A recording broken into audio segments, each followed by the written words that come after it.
ጌታችን መድኃኒታችን ኢየሱስ ክርስቶስ የ5 ዓመት ልጅ በነበረ ጊዜ ከወንዝ ወርዶ ይጫወት ነበር።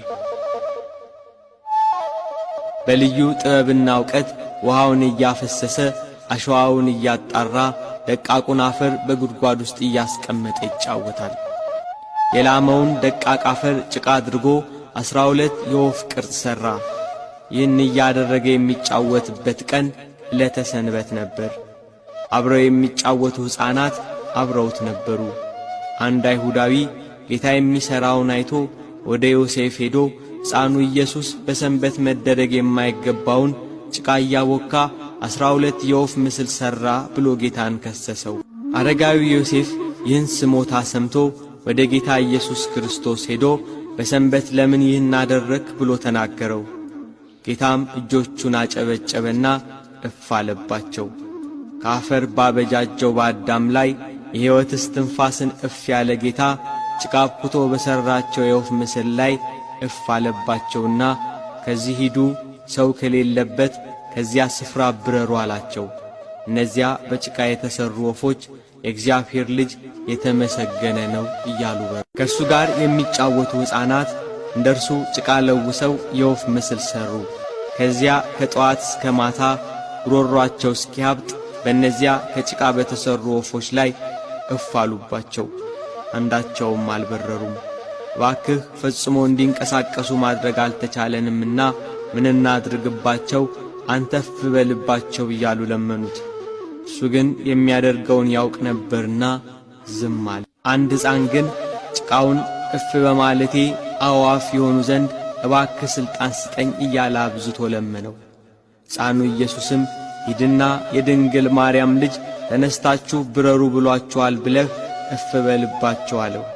እንደ ተባለው ብሎ እፍ አለባቸው። አዕዋፍ ሆነው በረሩ። አንድ ቀን ከጓደኞቹ ሕፃናት ጋር ሲጫወት በቤቱ መስኮት የፀሐይ ብርሃን ገባ።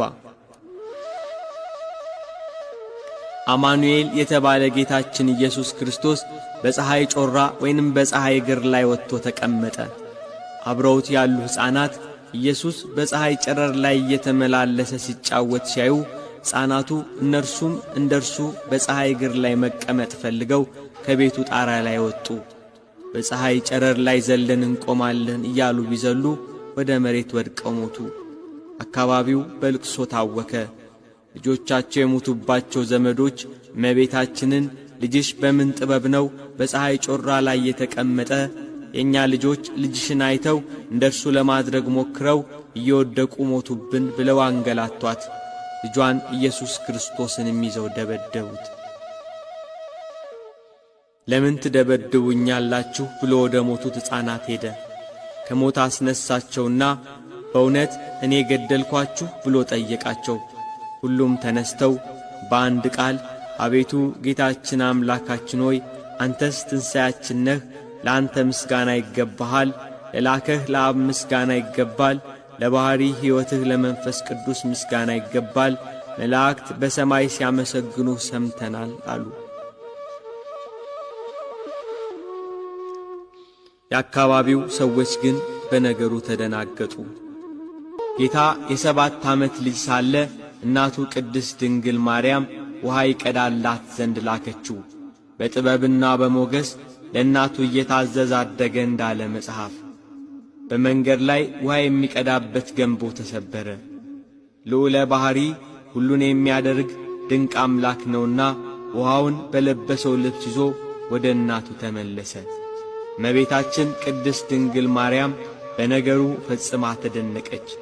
የሚያደርገውን እየተመለከተች በልቧ ተጠብቀው ነበር።